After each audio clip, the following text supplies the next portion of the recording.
आज हम एंटर हो रहे हैं डे 11 में और ऑर्गेनाइजिंग का सेकंड पार्ट बचा हुआ है। इसको अलग रखने का सिंपल सा कारण यह है कि हम पढ़ने वाले हैं फंक्शनल, डिविजनल, फॉर्मल, इनफॉर्मल और फिर डेलीगेशन ऑफ अथॉरिटी। तो थोड़ा सा यहाँ पे सीरियस टॉपिक होने वाला है। जो पहले किए वो बहुत बेसिक टॉपिक्स थे, तो कुछ नया होना चाहिए। तो आइए भाई शुरू करते हैं।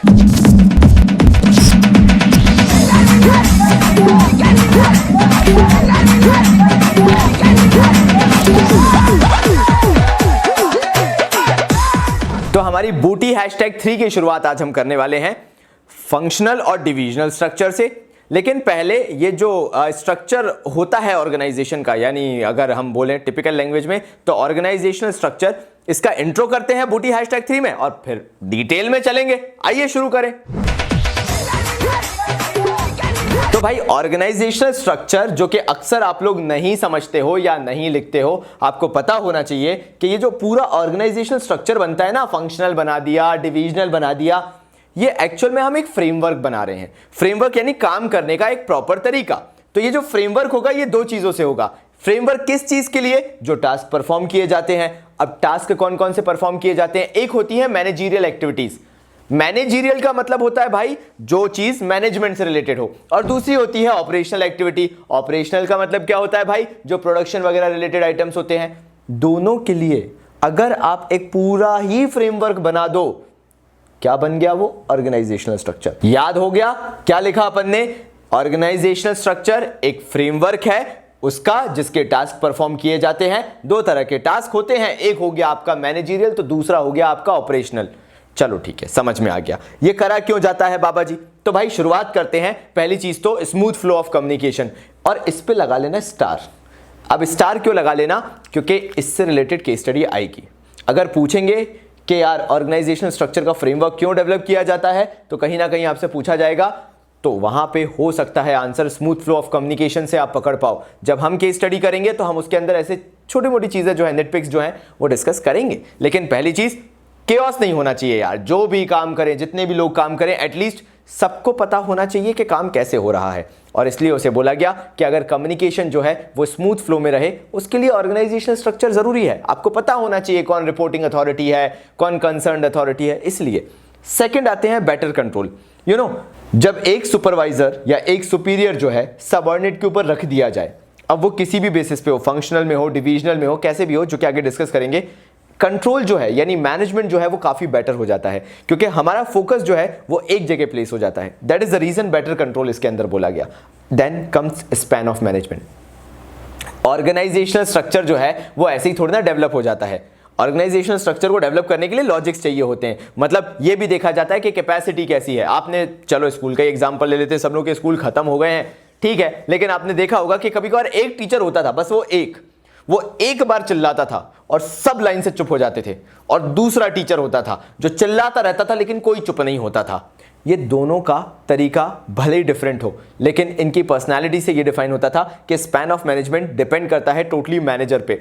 कोई एक कभी कभार पूरी क्राउड को कंट्रोल कर लेता है, और कभी बेचारा एक इंसान 4 लोगों को भी कंट्रोल नहीं कर पाता। तो span of management, number of subordinates that can be effectively managed by an individual या सुपीरियर, जो भी आप बोलना चाहो। यहां पर जब एक सुपीरियर जितने लोगों को मैनेज कर पाता है एक स्पेसिफिक ग्रुप के अंदर, उस ग्रुप को हम नाम देते हैं स्पैन ऑफ मैनेजमेंट। फिर से बोल रहा हूं, नंबर ऑफ सबऑर्डिनेट्स, कितने टोटल नंबर ऑफ सबऑर्डिनेट्स एक मैनेजर या एक सुपीरियर के अंडर कंट्रोल में आ सकते हैं, काम कर सकते हैं इफेक्टिवली, वो स्पैन ऑफ मैनेजमेंट कहलाता है। आप इसको लिख लो। फंक्शनल डिविजनल पे बढ़ना चालू करते हैं।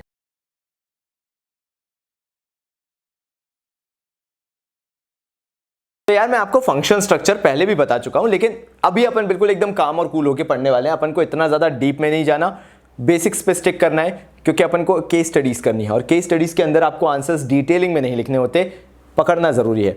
तो फंक्शनल स्ट्रक्चर पकड़ोगे कैसे? जब एक केस स्टडी में आता है और बोलते हैं कि यार बहुत सारे टास्क परफॉर्म करने होते हैं ऑर्गेनाइजेशन के अंदर, कंफ्यूजन, केओस हो सकता है, तो जो स्पेशलाइजेशंस वगैरह होते हैं इस हिसाब से जो है वो जब हम टास्क बिल्कुल एकदम डिस्ट्रीब्यूट कर देते हैं ना, तो वो फंक्शनल स्ट्रक्चर होता है। अब हमारा दिमाग तो कंफ्यूज हो जाएगा क्योंकि हमें इतनी सारी चीजें दिखेंगी। तो हमने कैसे समझा फंक्शनल स्ट्रक्चर? जब एक तरह के काम, चाहे वो फाइनेंस का हो, चाहे वो सेल्स का हो, चाहे वो प्रोडक्शन का हो, जब एक तरह के काम एक पर्टिकुलर डिपार्टमेंट में रख दिए जाते हैं on the basis of nature of the jobs, उसको कहा जाता है फंक्शनल स्ट्रक्चर। यानी जब भी आप काम के अकॉर्डिंग डिपार्टमेंटलाइजेशन करोगे तो वो फंक्शनल स्ट्रक्चर है, बस इससे ज्यादा नहीं, कोई जरूरत नहीं है, ठीक है। सूटेबिलिटी, अब ये ऐसे ऑर्गेनाइजेशन सूटेबल कहां पे हैं? सबसे पहले तो लार्ज ऑर्गेनाइजेशंस। अब ऐसा नहीं हो सकता कि आप एक बेचारी छोटी सी किराने की दुकान खोल के बैठे हो और उसके अंदर आप सोच रहे हो यार फंक्शनल स्ट्रक्चर हो। जैसे अभी एग्जांपल अगर लिया जाए तो कि भाई अपन बैठे थे एकदम से, एक आध दिन वैसे पढ़ाई वढ़ाई की बातें चल रही थी, तो एक छोटू भाई साहब आए, उन्होंने बताया कि यार ऐसा फंक्शनल स्ट्रक्चर जैसा कुछ होता है, तो बात करना चालू किए। जे जो हमारी टेलर की दुकान है, जे जो अच्छा काम चल रहा है, इसका क्या फंक्शनल स्ट्रक्चर बना ले? तो आपको क्या लगता है बनेगा क्या? नहीं बनेगा, क्योंकि ऑर्गेनाइजेशन का साइज लार्ज नहीं है। हाँ, हो सकता है वो आगे चल के उस बड़े लेवल के भाई बन जाए एक्सपर्ट कि वहां पर उनकी फर्म इतनी बड़ी हो जहां पे उन्हें हर एक चीज का काम करना है, फैशन डिजाइनर बन जाते हैं या उस लेवल पे पहुंच जाते हैं, तब जाके फंक्शनल स्ट्रक्चर की जरूरत पड़ेगी भाई, क्योंकि वहां पे हर वर्क में एक्सपर्टाइज्ड लोग चाहिए हैं। Then comes is diversified activities. So यानी यहां पे क्या हुआ, it is not about production, कि प्रोडक्शन आपका कितनी वैरायटी का हो रहा है। अगर आपका प्रोडक्ट एक भी है लेकिन उसके अंदर आपकी एक्टिविटीज बहुत डाइवर्सिफाइड हैं, कुछ काम आप खुद करते हो, कुछ काम आप आउटसोर्स कर देते हो, जो काम आप खुद करते हो उसमें भी बहुत सारी वैरायटीज हैं। फाइनेंस जैसे मैंने आपको बताया था, सेल्स बताया था, मार्केटिंग बताया था। मार्केटिंग के अंदर भी बहुत सारे डिपार्टमेंट्स आज के टाइम पे तो बनने लगे हैं, क्योंकि बहुत तरह के जो मार्केटिंग स्कीम्स हैं या प्रमोशन टेक्निक्स है वो होती है। सो उसके अकॉर्डिंग अगर आपकी एक्टिविटीज बहुत ज्यादा डाइवर्सिफाइड है तो भाई आपको फिर सोचना पड़ेगा कि आप फंक्शनल स्ट्रक्चर के थ्रू जाएं। और फाइनली जब आप स्पेशलाइजेशन को बहुत इंपॉर्टेंस देते हो, मतलब in every aspect of your organisation, चाहे फिर वो फाइनेंस का काम हो आप बहुत सीरियसली ले रहे हो, मार्केटिंग हो तो बहुत सीरियसली ले रहे हो, तब आपको फंक्शनल स्ट्रक्चर की जरूरत पड़ती है। इसलिए जितनी भी बड़ी कंपनीज आप देखते हो उसके अंदर आपको फंक्शनल स्ट्रक्चर देखने को मिलता भी है। Again the same reason, because you want to be specialised in those fields, ताकि इंपैक्ट पड़े कंज्यूमर पे, क्योंकि कंज्यूमर पे इंपैक्ट पड़ेगा तभी मार्केट स्टैंडिंग होगी और तभी आप चीजें खरीदना चालू करोगे ना। That is the reason. इसको भी नोट कर लो, क्योंकि केस स्टडी आएगी तो बिलीव मी ये जो 3 पॉइंट्स हैं ये मैटर करेंगे, ये डिसाइड करेंगे कि आपके केस स्टडीज का आंसर आएगा या फिर नहीं आएगा। लिख लो। एडवांटेजेस की बात कर लेते हैं, बहुत डेप्थ में नहीं जाना है, अगर आप उसके वर्ड्स भी याद रखोगे तो चल जाएगा। जैसे पहला आता है इसके अंदर कि फंक्शनल स्पेशलाइजेशन होना चालू हो जाता है, मतलब हर एक फंक्शन के अंदर स्पेशलाइजेशन आना चालू हो जाता है, सब अपने एक्सपर्ट बनने लगते हैं बिकॉज सब अपनी फील्ड का काम कर रहे हैं। सेकंड बात करूं तो इफेक्टिव कंट्रोल एंड कोऑर्डिनेशन होता है। कंट्रोल क्यों? क्योंकि एक डिपार्टमेंट के अंदर अपने वाले लोगों को कंट्रोल करना ज्यादा आसान है रेदर देन पूरी ऑर्गेनाइजेशन को। कोऑर्डिनेशन क्यों? बिकॉज हम टेक्निकल जार्गन समझते हैं, हम एक दूसरे की लैंग्वेज समझते हैं, हम एक दूसरे का काम करने का तरीका समझते हैं, तो कोऑर्डिनेशन भी उतना इफेक्टिव होता है। इंप्रूव्ड एफिशिएंसी नेक्स्ट पॉइंट है एडवांटेज के अंदर देखा जाए तो, क्योंकि मेजर जो डिपार्टमेंटल हेड्स होते हैं वो काफी एक्सपीरियंस्ड होते हैं, काफी नॉलेजेबल होते हैं, तो उनको अपॉइंट करने से जो ऑपरेशनल एफिशिएंसी है वो ऑटोमेटिकली एनहांस हो जाती है और डिसीजन मेकिंग पावर उन पर्टिकुलर डिपार्टमेंट्स की काफी स्ट्रांग हो जाती है जो कि रिक्वायर्ड होता है उस पर्टिकुलर लेवल पे। सो अगेन जब डिसीजन मेकिंग काफी प्रिसाइज होने लगती है, नॉट 100% एक्यूरेट बट हाँ प्रिसाइज होने लगती है, तो ऑब्वियसली वो एडवांटेज में कन्वर्ट हो जाती है, बिकॉज आप जानते हैं कि आपको लीड एज अ हेड वो बंदा कर रहा है जिसके पास सालों का एक्सपीरियंस है। फिर आता है अवॉइड डुप्लीकेशन, यानी कई बार ऐसा होता है कि काफी टास्क जो है वो डुप्लीकेट होने लगते हैं, मे बी सारे जो डिपार्टमेंट्स है उसके अंदर similar kind of jobs perform किए जाते हो, लेकिन इसके अंदर एक एक्सपर्ट ओपिनियन अगर देखा जाए, अगर फंक्शन स्ट्रक्चर की बात की जाए, नॉर्मल ऑर्गेनाइजेशन के अंदर वो चीज हो सकती है, लेकिन अगर एज एन एक्सपर्ट आप काम कर रहे हो, आपने फंक्शन स्ट्रक्चर बना के रखा है, तो अगेन डुप्लीकेशन जैसी जो चीजें होती हैं वो खत्म हो जाती हैं। इसका बेस्ट एग्जांपल मुझे मेरी टीचर दिया करती थी और बहुत बढ़िया एग्जांपल था, डुप्लीकेशन का नहीं था लेकिन उन्होंने बताया था how controlled environment it is. उन्होंने बोला यार आशीष देखो, I still remember her name, Vinita Bhandari ma'am, she was my mentor, and उन्होंने वो बड़ा प्रिसाइज आंसर दिया था। उन्होंने बोला था यार कभी आशीष मेस में गए हो खाना खाने?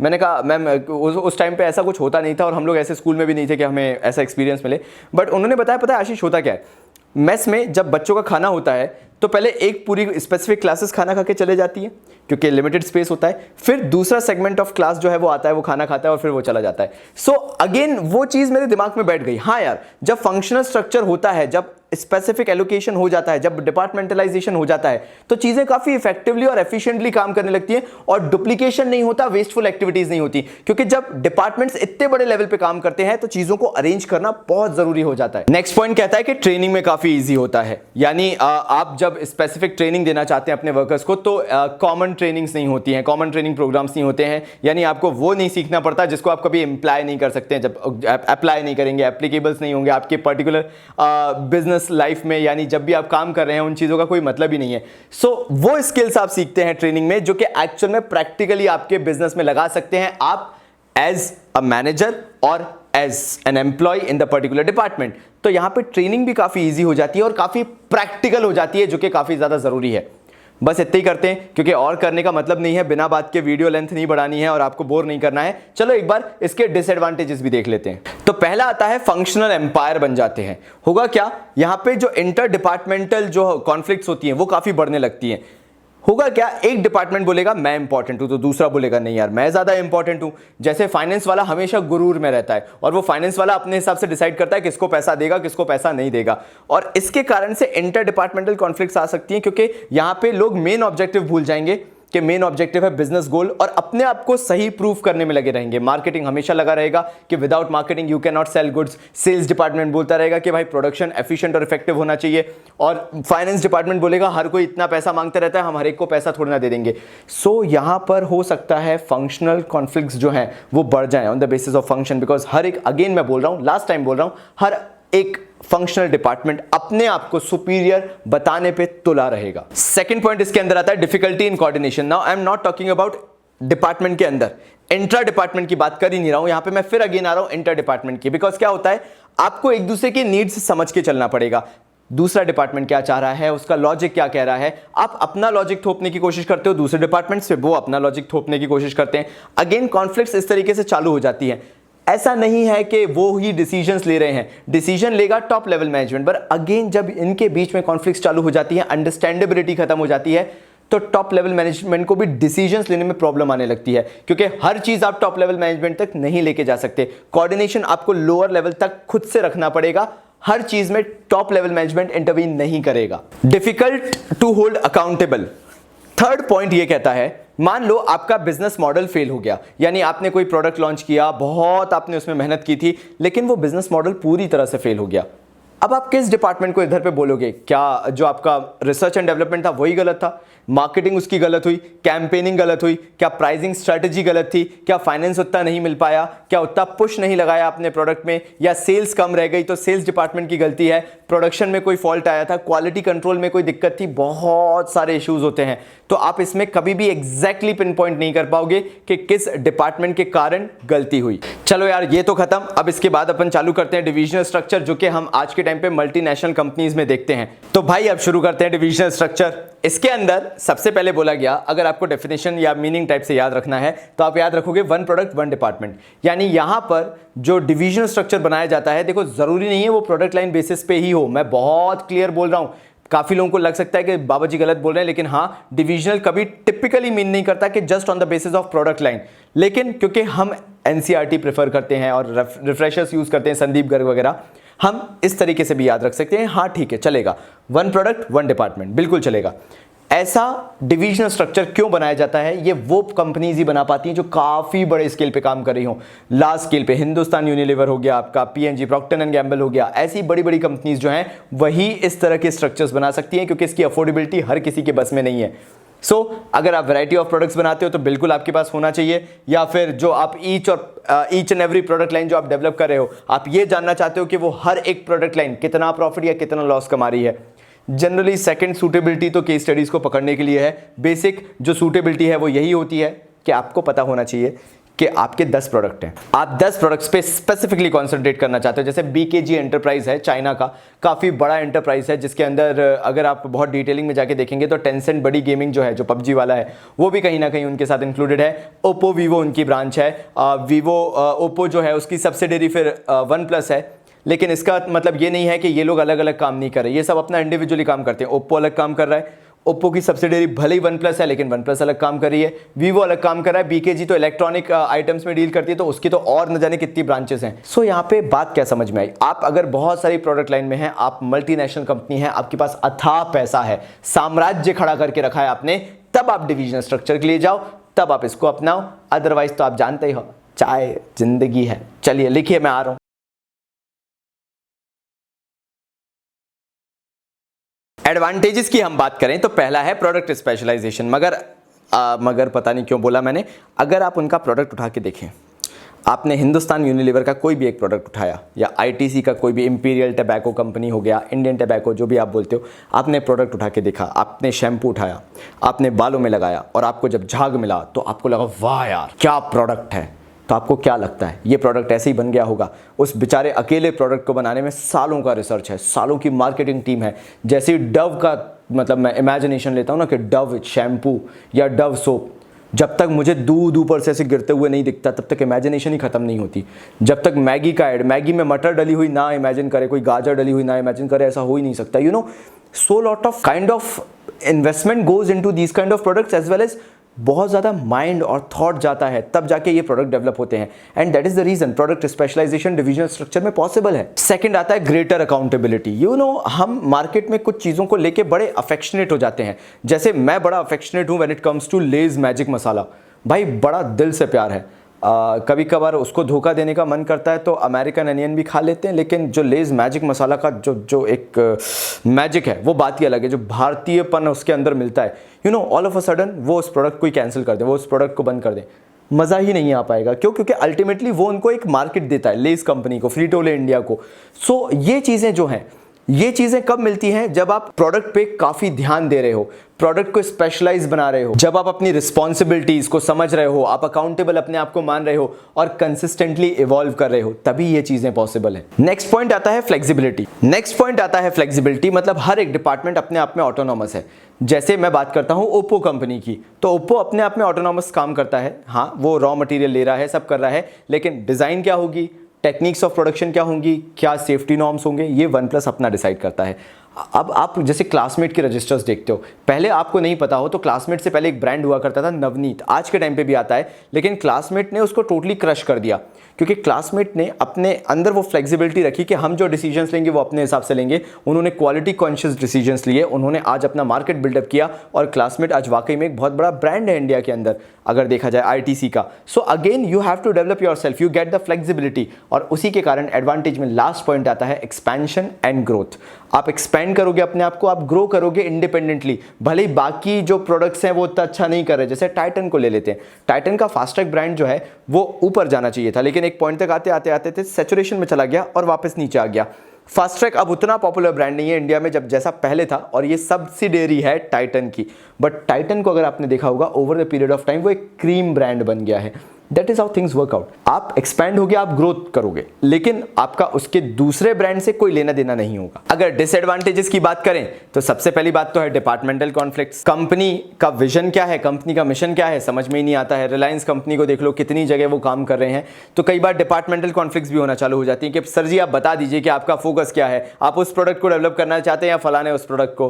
वो बच्चों जैसे लड़ने लगते हैं, जैसे हमारे यहाँ मम्मी से हम लोग नहीं लड़ने लगते, आप उसको सपोर्ट ज्यादा करते हो, आप उसको करते हो, ऐसे डिपार्टमेंटल कॉन्फ्लिक्ट भी चालू हो जाती है कि कंपनी जब बजट सैंक्शन करती है और किसी डिपार्टमेंट को ज्यादा बजट देती है तो किसी को कम देती है, वहां पे ऐसा होने लगता है कि यार ये क्या चल रहा है, अगर आपको बंद करना है तो हमारा डिपार्टमेंट बंद कर दो, हमारा डिविजनल स्ट्रक्चर बंद कर दो, लेकिन ऐसे तो मत करो। सेकंड और मेजर पॉइंट इसके अंदर आ जाता है कि ये कॉस्टली अफेयर है। तो मतलब अगर एक ऑर्गेनाइजेशन जो बहुत बड़े लेवल पे चल रही है, मैं बता रहा था, अगर वो वैसे ही लॉसेस में चल रही है और फिर भी अपने ब्रांड्स को कंटिन्यू रखने की कोशिश करती है, तो उसके लिए बहुत ज़्यादा कॉस्टली अफेयर बन सकता है। जैसे कि जनरल मोटर्स इंडिया में जब आई थी, शेवरले की बात अगर मैं स्पेसिफिकली करूं, तो शेवरले इंडिया में बहुत अच्छा नहीं कर रही थी, और अल्टीमेटली उन्हें करना क्या पड़ा, अपना इंडिया से पूरा का पूरा जो भी उनका बिजनेस था वो वाइंड अप करके लेके जाना पड़ा जनरल मोटर्स को, शेवरले सब्सिडियरी जिसको लेके आए थे। Again the reason was because आप दो नाव में सवारी कई बार नहीं कर पाते हो, because again it's a costly affair, it involves a huge cost.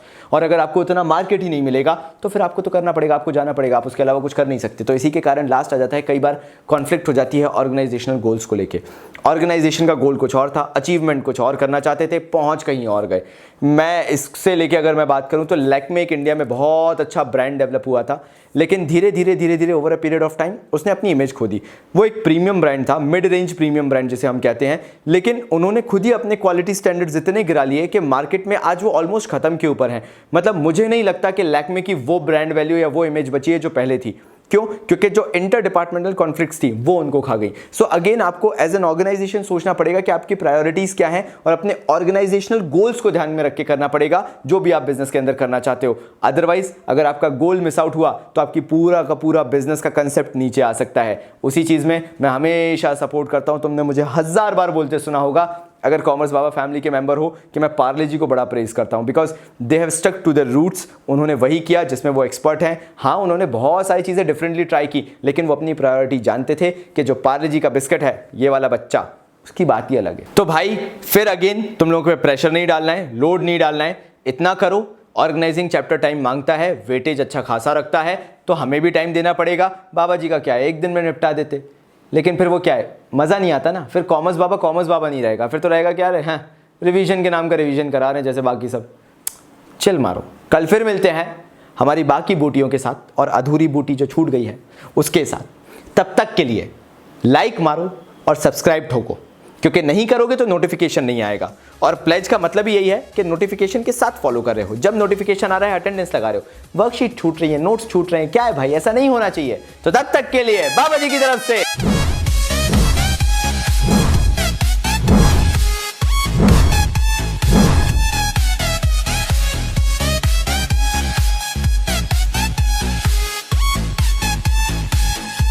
धन्यवाद।